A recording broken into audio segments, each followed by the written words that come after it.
Hello mga paps, ayan ngayon topic natin swing arm, kasi maraming tatanong sa akin na kung same lang ba yung swing arm ng Winner X at GTR. Ngayon sasagutin natin sila.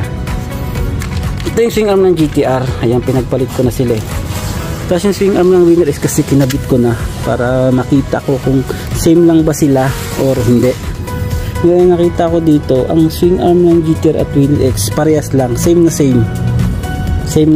ng haba, tapos yung bracket sa chain cover same lang, kaya pwede nyo gamitin yung swing arm ng Winner X sa GTR natin.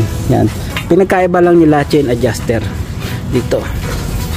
Mga papas, mas maganda ang chain adjuster ng Winner X. Ito yung chain adjuster ng stock ng GTR. Ito yan yun, diba? Tapos may sample ako rito ng chain adjuster ng Winner X. Ito, mas mahaba po yung chain adjuster ng Winner X compare sa GTR. Mas mahaba. Yan, nakita nyo naman yan. Mas mahaba siya. Siguro mga 1 inch to. Ganyan. Kasi kaya siya mahaba dahil dito sa takip nila. Diyan sila nagkakatalo sa takip. Yung takip kasi ng GTR, ito ng Winner X medyo labas siya konti.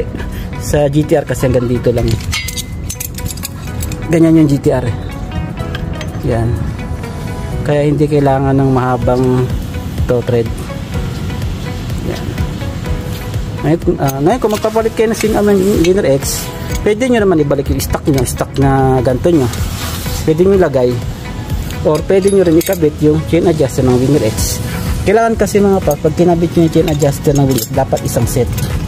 Isang ganto siya, isang set. Kasama yung ganto niya sa kato.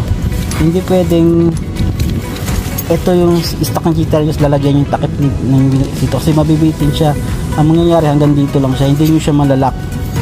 Or malalak nyo lang isa pero bitin. Kasi dapat dalawa yun, dapat ganto yan eh.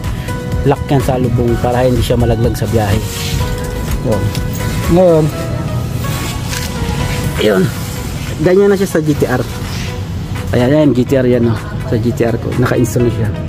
Yan, mas maganda tignan yung chain adjuster ng Winner X kasi unang-una alloy na siya, hindi na siya kinakalawang.